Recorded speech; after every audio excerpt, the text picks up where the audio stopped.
In the land forgets nothing, not the blood, not the names, and definitely not what's buried beneath it. They called it the promised land, said it was paradise. But what I carried onto that jet that night didn't come from paradise, and it wasn't sleeping. It was late enough that the world had emptied out. No headlights on the distant road, no echo of planes overhead.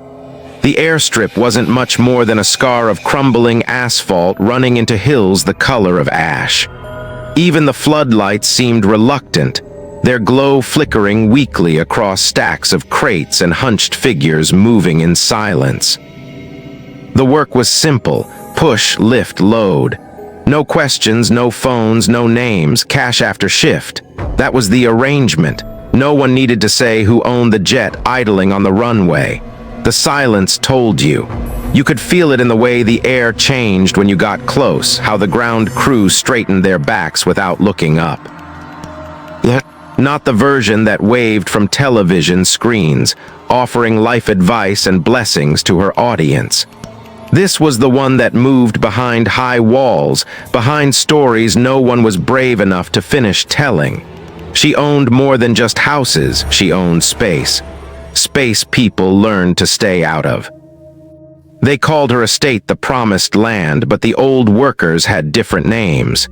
Names they spoke only when the whiskey was gone and the lights were low. The waiting place. The restless hill. Places where things didn't stay buried no matter how much earth you threw on top. I told myself none of that mattered as I crossed the tarmac toward the crates. Antique furniture, paintings, pieces of wealth that looked heavier than they should have. I kept my head down, hands steady on the dolly, the way you're supposed to when you're being paid not to see too much. The third crate wasn't like the others.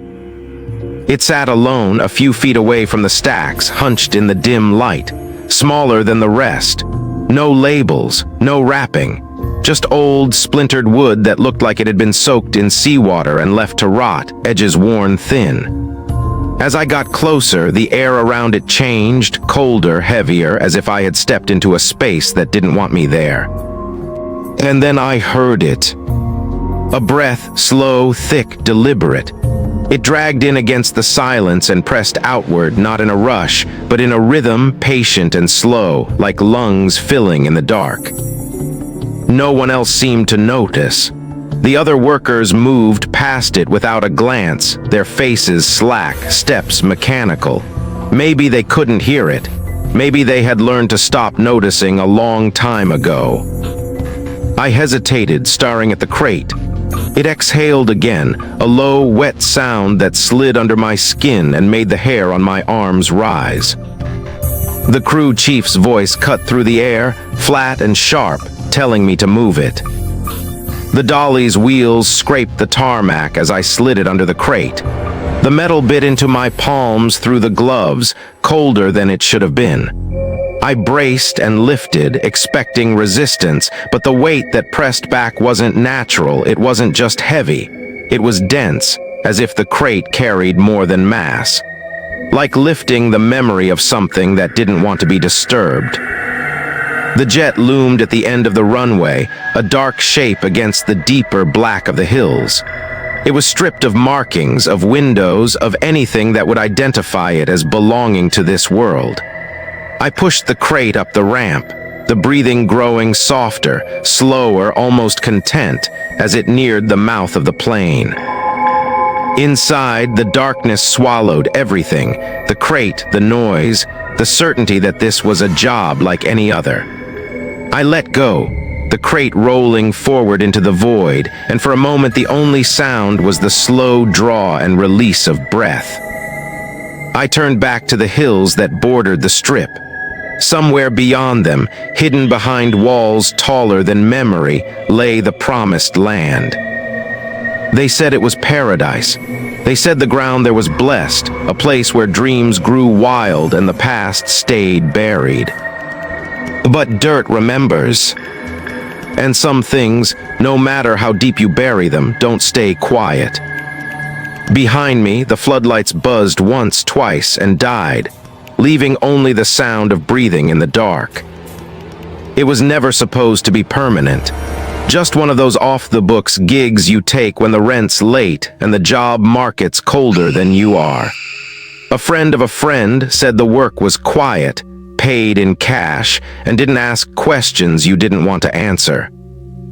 I met the recruiter in the back corner of a diner off the highway, the kind of place that served burnt coffee and looked the other way if you sat too long without ordering. He slid a manila envelope across the table, thick paper, heavier than it should have been, and didn't smile when I asked about the client. "You'll know," he said, voice flat like the question bored him. "Just do what you're told." Inside the envelope, a contract already half-filled, a pen heavier than plastic, and a list of instructions typed in plain block letters. No phones, no identification, no talking to other crew, no looking inside any container, no questions. It didn't say what would happen if you broke the rules. It didn't have to. A week later, I was standing in a trailer parked on the edge of the airstrip, signing a second set of papers. This time, a man in a black suit watched from the corner, arms folded, face blank. The ink from the pen bled too easily onto the page, like it couldn't wait to bind me to what was coming. I signed anyway. Money has a way of numbing instinct. They kept the new hires separate, no handshakes, no small talk. We suited up in heavy jackets, gloves, boots, all black, and waited under a sagging awning while a supervisor barked at the rules again. Follow orders, keep your eyes down, finish quickly.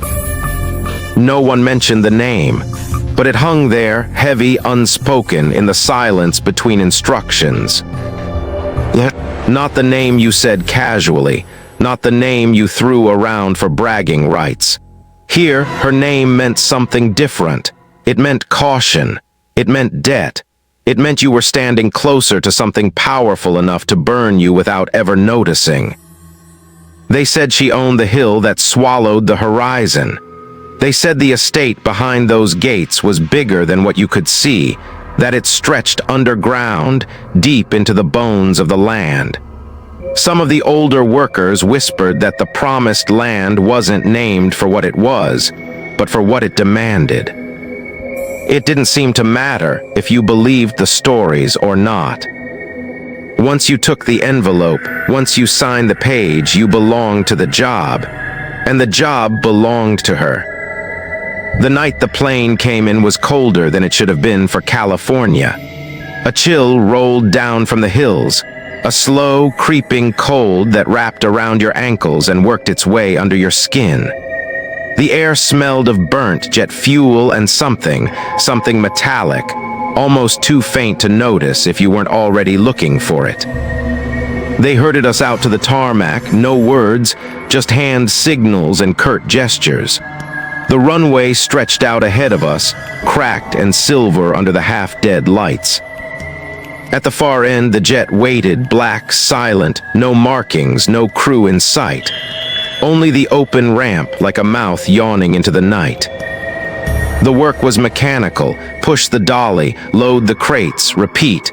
The other workers didn't look at what they were moving. They didn't look at each other, heads down, eyes blank.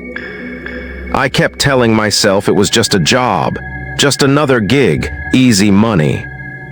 But the closer I got to the crates, the heavier the air felt, like the ground itself was watching, waiting. And somewhere beyond the hills, behind the trees too tall and the fences too high, the promised land waited too. The ground there was old, the kind of old that doesn't forgive, doesn't forget, and never, ever gives back what it's been promised. At first, I thought the terror ended at the edge of the estate, that once you stepped beyond those gates, you could leave whatever haunted that place behind. I was wrong. The promised land wasn't a place, it was the beginning. After that night, things started happening, small at first. People I worked with disappeared quietly. Phone numbers are no longer in service. Social media accounts wiped clean. Names I remembered seeing on crew lists just gone. At the time, I thought maybe they were smart. Maybe they got out, moved on, started over. But the deeper I looked, the fewer answers I found. No forwarding addresses, no job changes, no goodbyes. It was like they'd never existed. And that's when I started to hear the other whispers, the ones no one dared say out loud near the hills, the ones you caught half-finished in dark diners and too quiet bars. It wasn't just the land that held the danger. It was the network.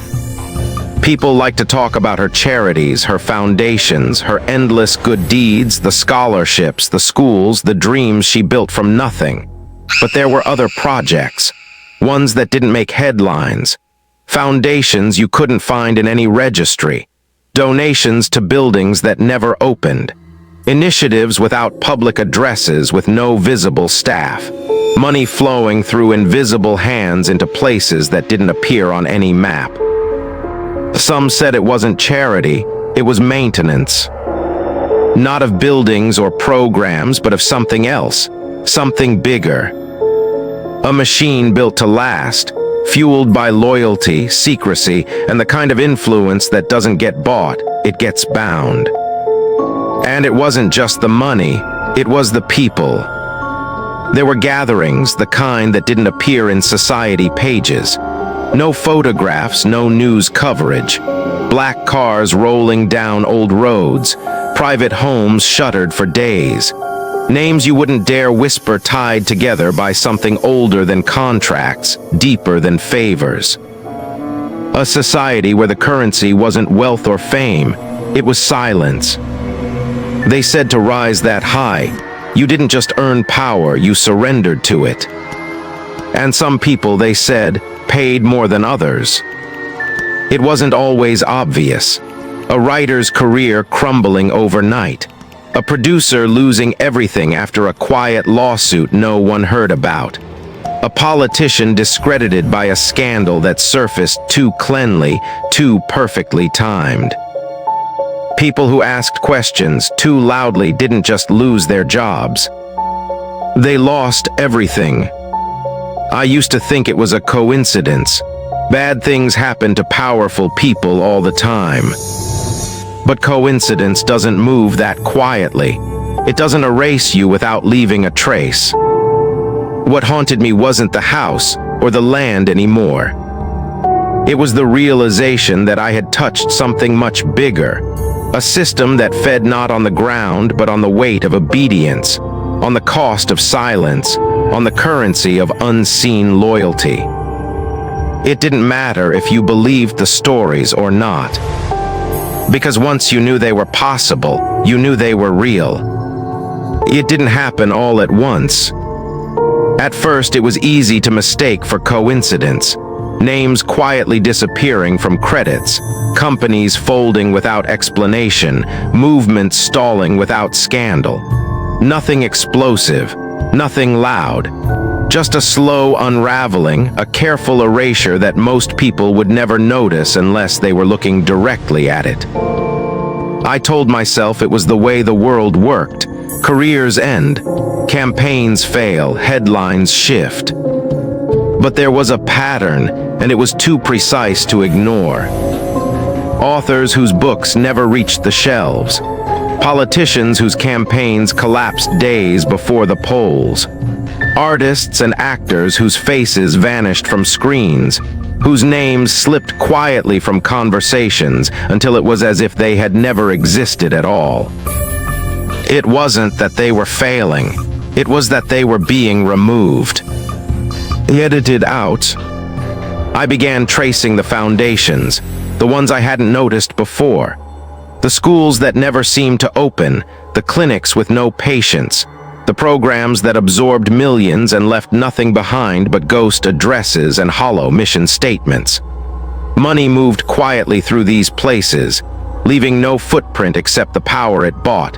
Power that didn't advertise itself but wrapped itself around industries and institutions, until it was nearly impossible to see where influence ended and erasure began. It became clear that the system wasn't built to punish. It wasn't about vengeance or justice. It was about maintenance, maintaining control, maintaining silence, maintaining the illusion that only the chosen, the careful, the compliant remained standing. There were no explosions, no grand scandals. Careers ended with a single call never returned. Reputations dissolved without accusations. Entire lives faded until they became footnotes, and then not even that. At some point, I stopped thinking it was about individuals. It wasn't personal. It was structural, a machine designed to preserve the narrative, pruning history so precisely that even the memory of dissent was uprooted.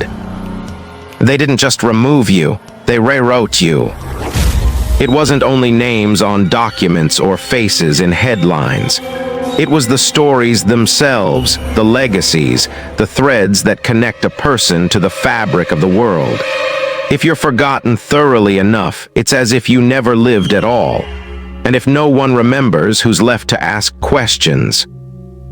I used to think survival was a matter of staying ahead, keeping low, staying hidden. But there's no outrunning something that doesn't chase you, something that simply rewrites the world until you're no longer there to be chased. You don't fight it, you don't expose it, you don't even resist it. You fade one less voice, one less mark, one less reminder that the story being told isn't the whole story. And in the end, that's the point. Not to destroy you, but to make sure the world keeps spinning as if you were never a part of it. There comes a point where fear stops being sharp and violent and instead sinks into something quieter. It folds itself into the seams of your life, settling under your skin, heavy and constant like a second heartbeat you can't silence. It doesn't scream anymore, it waits. I learned that after the last job offer dried up without explanation, after the last friend stopped returning my calls, after I tried to access a bank account only to be told it didn't exist like it never had. One by one, the pieces fell away, the documents, the digital traces, the things that tether you to a life. The strange part isn't how quickly it happens, but how easy it is to miss while it's happening. You tell yourself you're overreacting. You tell yourself the world is busy, that people move on, that mistakes happen. And then one day you wake up and there's nothing left tying you to the person you used to be. I change cities now the way some people change coats. Not because I believe I can outrun it, but because standing still feels worse. Every place looks the same after a while, cold apartments with no history, side streets with no memory. Faces blur together, and even the sky seems unfamiliar. The funny thing is, you stop expecting anything different. You stop looking for help or hope or even meaning. You just move. You exist in the shallow space between being seen and being known. You can still buy coffee, rent a room, sit on a park bench, but you are invisible in a way the living aren't supposed to be. People glance at you without seeing. They speak to you without hearing. You're there physically, tangibly, but not in any way that matters. It's a strange kind of death, one that happens while you're still breathing, one that keeps you walking and thinking and remembering even after the world has filed you away under a label it will never use again. I used to think the worst thing that could happen was dying. Now I know better. Death is quick, definitive. It marks an end. But being erased is slower, more patient, more thorough. It leaves you walking through the spaces you used to fill, a hollow version of yourself, a ghost that no one ever buried because no one remembers there's a body to mourn. There is no fighting it, no breaking free, not once they've decided you're done. I could warn you to be careful, to watch for the signs, to think twice before signing papers you don't read, before accepting jobs that seem too easy. But the truth is, you won't see it coming. No one does, That's how it works. That's why it works. Not all traps snap shut with a noise. Some close so slowly you don't even realize you've been caught until you're too deep to crawl back out. If you ever find yourself at the edge of something that feels bigger than you, if you ever see a door open too easily or a road that's too smooth, turn around. Walk away. Forget you ever saw it. Because some promises don't demand blood. They don't want anger or betrayal or even loyalty. Some promises only want silence. They say silence protects you. They never tell you it brands you too. Tell me, what would you be willing to forget to stay safe? Drop your answer below. And if you're not afraid to listen a little longer, subscribe.